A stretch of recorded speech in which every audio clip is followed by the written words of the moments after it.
चलिए इस पे जरा गहराई से सोचते हैं। एक तस्वीर कल्पना कीजिए, एक अकेला दिया है, तेल से लबालब, गर्व से उसकी लौ एकदम सीधी खड़ी है, पर वो अकेला है। अब एक दूसरी तस्वीर देखिए, समंदर के झाग से एक पानी की बूंद उछलती है और बस एक पल के लिए डूबते सूरज की रोशनी में सोने की तरह चमक उठती है। ये दोनों तस्वीरें देखने में तो बिल्कुल अलग हैं, पर एक ही गहरे सवाल की तरफ इशारा करती हैं ना। किस सवाल की तरफ? कि इस बड़ी सी दुनिया में एक अकेले इंसान की जगह क्या है, उसकी अपनी पहचान क्या है। बिल्कुल। और इसी सवाल से जूझने वाले हिंदी साहित्य के एक बहुत बड़े नाम सच्चिदानंद हीरानंद वात्स्यायन अज्ञेय, उनके जीवन और उनकी दो कमाल की कविताओं पर आज हम बात करेंगे। हमारे पास जो सामग्री है वो उनकी जिंदगी का एक खाका खींचती है और उनकी दो बहुत जरूरी कविताओं का विश्लेषण भी करती है। हाँ, यह दीप अकेला और मैंने देखा एक बूंद। और आज हमारी कोशिश यही समझने की होगी कि कैसे अज्ञेय ने व्यक्ति यानी व्यष्टि और समाज यानी समष्टि के बीच के उस नाजुक रिश्ते को अपनी शायरी में टटोला। मतलब क्या हमारी सार्थकता भीड़ का हिस्सा बनने में है या उस एक पल में है जब हम सबसे अलग चमकते हैं? बिल्कुल यही सवाल। तो फिर शुरू कहाँ से करें? जाहिर है खुद अज्ञेय से। हाँ, ये नाम ही अपने आप में एक पहेली जैसा लगता है, अज्ञेय मतलब जिसे जाना ना जा सके। है ना दिलचस्प। उनका असल नाम तो सच्चिदानंद हीरानंद वात्स्यायन था। अज्ञेय तो उनका पेन नेम था जो उन्हें मिला था। अच्छा। हाँ, उनका जन्म 1911 में उत्तर प्रदेश के कुशीनगर में हुआ, पर उनका बचपन एक जगह नहीं बीता। लखनऊ, श्रीनगर, जम्मू। क्यों? ऐसा क्यों? उनके पिता पुरातत्ववेत्ता थे, तो घूमना फिरना लगा ही रहता था। और मुझे एक बात बड़ी हैरान करती है, वो हिंदी के इतने बड़े कवि बने, लेकिन हमारे सोर्स ये बताते हैं कि उनकी शुरुआती पढ़ाई अंग्रेजी और संस्कृत में हुई थी। हिंदी तो उन्होंने बाद में सीखी। यही नहीं, वो तो साइंस के स्टूडेंट थे। बीएससी करने के बाद अंग्रेजी में एमए करने गए, लेकिन फिर कुछ ऐसा हुआ कि पढ़ाई बीच में ही छूट गई। हाँ, और वो उनकी जिंदगी का एक टर्निंग पॉइंट था। वो क्रांतिकारी आंदोलन में शामिल हो गए थे। बिल्कुल। और इसी वजह से उन्हें 4 साल जेल में और 2 साल घर में नजरबंद रहना पड़ा। 4 साल? हाँ, आप सोचिए, एक नौजवान जो दुनिया घूम रहा है, पढ़ रहा है, अचानक उसे चारदीवारी में बंद कर दिया जाए। व्यक्ति की आजादी, समाज के नियम, सत्ता का दबाव, इन सब चीजों को उन्होंने बहुत बहुत करीब से महसूस किया होगा। और ये अनुभव बाद में उनकी कविताओं में बार बार लौटकर आता भी है। आता है? सही बात है। जेल से बाहर आने के बाद भी उनकी जिंदगी किसी रोलर कोस्टर से कम तो नहीं थी। नहीं, बिल्कुल नहीं। देश विदेश घूमे, कई नौकरियां की और छोड़ी। जोधपुर यूनिवर्सिटी में प्रोफेसर भी रहे और पत्रकारिता में तो वो एक बहुत बड़ा नाम थे। हाँ, हिंदी पत्रकारिता को उन्होंने एक नई ही दिशा दी। मशहूर हफ्तेवार दिनमान के वो संस्थापक संपादक थे। नवभारत टाइम्स से भी जुड़ी रहीं। प्रतीक जैसी साहित्यिक पत्रिका निकालकर उन्होंने कई नए लिखने वालों को एक मंच दिया। उनका असर मतलब बहुत गहरा था। बहुत गहरा और दूर तक था। और सप्तक परंपरा, उसे तो हम भूल ही नहीं सकते। तार सप्तक, दूसरा सप्तक, ये क्या था? ये प्रयोग इतना जरूरी क्यों माना जाता है? देखिए, ये एक तरह का कह सकते हैं लिटरेरी रेवोल्यूशन था। रेवोल्यूशन? हाँ, हर सप्तक में 7 नए कवियों की कविताएं होती थीं। उस जमाने में जब गुटबाजी बहुत थी, तब अज्ञेय ने अलग अलग तरह की आवाजों को एक साथ एक मंच पर लाकर खड़ा कर दिया। इसने हिंदी कविता का चेहरा ही बदल दिया। मतलब वो सिर्फ अपनी ही नहीं बल्कि दूसरों की आवाज को भी सामने ला रहे थे। और वो सिर्फ कवि नहीं थे। नहीं, एक जीवनी जैसा उपन्यास, अरे यायावर रहेगा याद जैसा यात्रा वृत्तांत। उन्होंने हर विधा में काम किया। उन्हें साहित्य अकादमी और ज्ञानपीठ जैसे बड़े सम्मान भी मिले। तो संक्षेप में अज्ञेय एक बेचैन आत्मा थे, एक क्रांतिकारी, एक घुमक्कड़, एक पत्रकार और एक ऐसा साहित्यकार जो हमेशा कुछ नया खोज रहा था। अब जब हम उनके जीवन की इस उथल-पुथल को समझते हैं, तो उनकी कविताएं और ज्यादा मायने रखने लगती हैं। तो चलिए उनकी इसी बेचैनी को उनकी पहली कविता में ढूंढते हैं, यह दीप अकेला। इसकी पहली लाइनें एक पूरी दुनिया बना देती है। ये दीप अकेला स्नेह भरा है, गर्व भरा मदमाता, पर इसको भी पंक्ति को दे दो। पर इसको भी पंक्ति को दे दो? हाँ। मुझे यहाँ एक सवाल आता है, अगर वो दिया पहले से ही स्नेह भरा और गर्व भरा मदमाता है, मतलब वो सेल्फ सफिशिएंट है, अपनी पहचान में खुश है, तो उसे पंक्ति में यानी समाज में देने की जरूरत ही क्यों है? क्या कवि ये कह रहे हैं कि अकेले होने में कोई सार्थकता है ही नहीं? नहीं बता रही हैं। वो कह रही हैं कि वो अपने आप में परफेक्ट है। उसमें तेल भी है, गर्व की लौ भी है, लेकिन उसकी सार्थकता तब और बढ़ जाती है जब वो अकेले जलने की जगह एक पंक्ति का हिस्सा बनता है। दिवाली की रात सोचिए, हाँ। एक अकेला दिया सुंदर लगता है, लेकिन जब दियों की पूरी कतार जलती है तो वो एक उत्सव बन जाता है। यहाँ विलय का मतलब अपनी पहचान खो देना नहीं है, बल्कि अपनी पहचान को एक बड़े मकसद से जोड़ना है। अच्छा, तो ये मिट जाना नहीं बल्कि और बड़ा हो जाना है। हाँ। कविता में आगे वो व्यक्ति के लिए जो प्रतीक इस्तेमाल करते हैं वो भी बड़े पावरफुल हैं। वो उसे जन कहते हैं, जो ऐसा गीत गाता है जो कोई और नहीं गा सकता।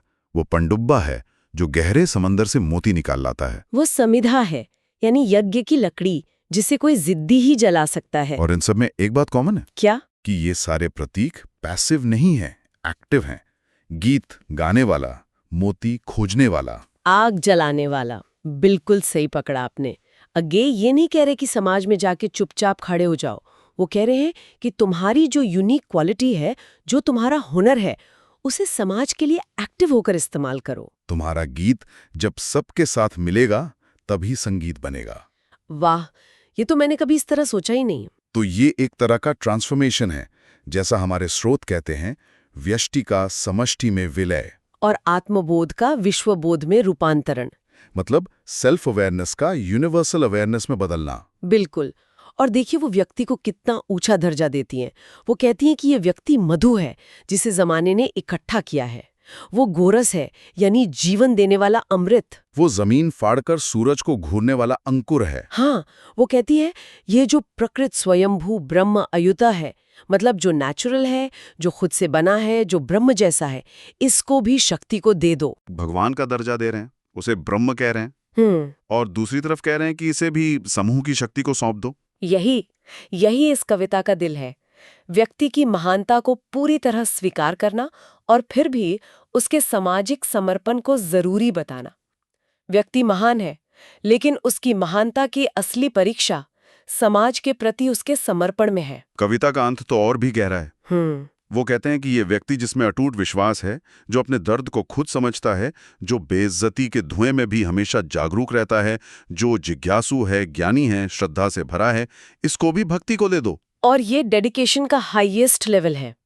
यहाँ भक्ति का मतलब पूजा पाठ से नहीं है, बल्कि एक बड़े पर्पस के लिए, अपनी सोसाइटी के लिए खुद को पूरी तरह सौंप देने से है। जब एक काबिल, आत्मविश्वासी और ज्ञानी व्यक्ति खुद को समाज से जोड़ता है, तभी वो समाज और वो व्यक्ति दोनों पूरे होते हैं। तो ये दीप अकेला हमें सिखाती है कि हमारी अपनी रोशनी की सार्थकता तब है जब वो सबकी रोशनी का हिस्सा बने।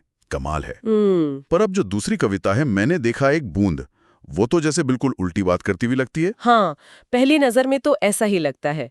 यहाँ का सीन बिल्कुल अलग है।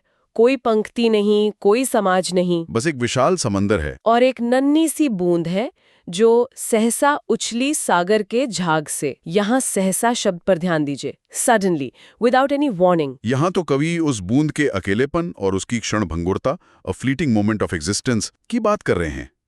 बूंद का वजूद तो बस एक पल का है, वो नश्वर है, जबकि समंदर तो विराट है, हमेशा रहने वाला है। सही। बूंद का समंदर से अलग होना ही उसके खत्म होने की शुरुआत है। लेकिन फिर अगली ही पंक्ति में पूरा खेल पलट जाता है। हाँ, वो पंक्ति जहाँ जादू होता है। हाँ, रंग गई क्षण भर ढलते सूरज की आग से। बिल्कुल, उस एक पल के लिए जब वो हवा में है, सूरज की किरणें उस पर पड़ती हैं और वो सोने की तरह दमक उठती है। कमाल है। कमाल है। मतलब वो बूंद सागर से अलग होकर खत्म नहीं हुई, बल्कि उस एक पल के लिए सागर से भी ज्यादा खास बन गई। That's a powerful image. Exactly. और इसी पल में कवि को एक बहुत गहरा सच दिखाई देता है। वो कहती हैं, मुझको दीख गया सूने विराट के सम्मुख, हर आलोक छुआ, अपनापन है उन्मोचन, नश्वरता के दाग से। थोड़ी मुश्किल लाइनें हैं पर बहुत गहरी हैं। चलिए इसे थोड़ा और समझते हैं। नश्वरता के दाग से उन्मोचन मतलब मॉर्टैलिटी के धब्बे से आजादी। इसका क्या मतलब हुआ? इसका मतलब है मिट जाने के डर से आजादी। देखिए, जब तक बूंद समंदर का हिस्सा थी, उसकी अपनी कोई अलग पहचान नहीं थी, वो बस समंदर थी। लेकिन जब वो एक पल के लिए अलग हुई और सूरज की रोशनी से चमकी, तो उसने अपनी सार्थकता पाली। भले ही अगले ही पल उसे वापस समंदर में मिल जाना था, लेकिन उस एक पल ने उसे अमर बना दिया। उस एक चमकते हुए पल में उसने अपनी जिंदगी का पूरा मकसद जी लिया और उसे मिट जाने का डर नहीं रहा। तो यहाँ कहानी बिल्कुल उलट है। यहाँ सार्थकता विलय में नहीं बल्कि उस एक पल के अलगाव में है जब व्यक्ति अपनी पूरी यूनिकनेस के साथ चमकता है। सही पकड़े।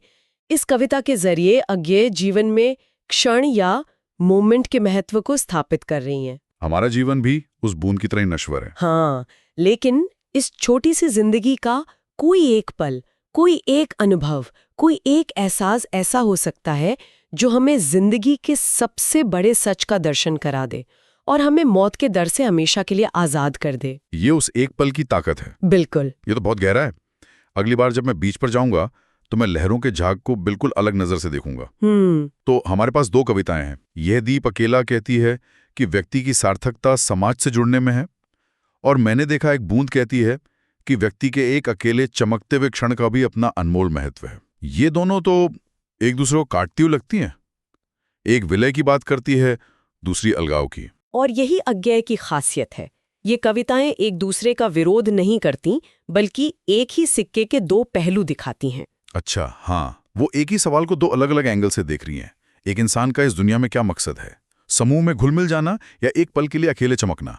और अज्ञेय का जवाब क्या है? उनका जवाब है दोनों। जीवन में दोनों के लिए जगह है और दोनों ही जरूरी हैं। तो क्या हम ये कह सकते हैं कि एक तरफ समाज के प्रति हमारा कर्तव्य है, जिसे हमें दिए की तरह निभाना है, और दूसरी तरफ हमारे अपने अनुभव, हमारे अपने वो बूंद वाले पल हैं जो हमारी जिंदगी को निजी तौर पर अर्थ देते हैं? बिल्कुल, यही संतुलन है। हमें समाज रूपी पंक्ति का हिस्सा बनकर उसे रोशन भी करना है और जीवन के उन अनमोल क्षणों को भी पहचानना और जीना है जब हम अपनी अद्वितीयता में सूरज की तरह चमकते हैं। एक के बिना दूसरा अधूरा है। ये सब सुनने में बहुत दार्शनिक लगता है, पर मैं सोच रहा था क्या कि अज्ञेय के लिए क्या ये सिर्फ कविता लिखने का एक विषय था, या इसके पीछे उनका अपना कोई अनुभव था? यहीं पर एक अंतिम विचार मन में आता है। जब हम उनके क्रांतिकारी जीवन, उनके जेल में बिताए सालों के बारे में सोचते हैं, तो व्यक्ति की आज़ादी और समाज के प्रति जिम्मेदारी के बीच का ये तनाव, ये उनके लिए कोई किताबी फलसफा नहीं रहा होगा। नहीं, बिल्कुल नहीं। ये तो उनकी जीवी हकीकत होगी, है ना?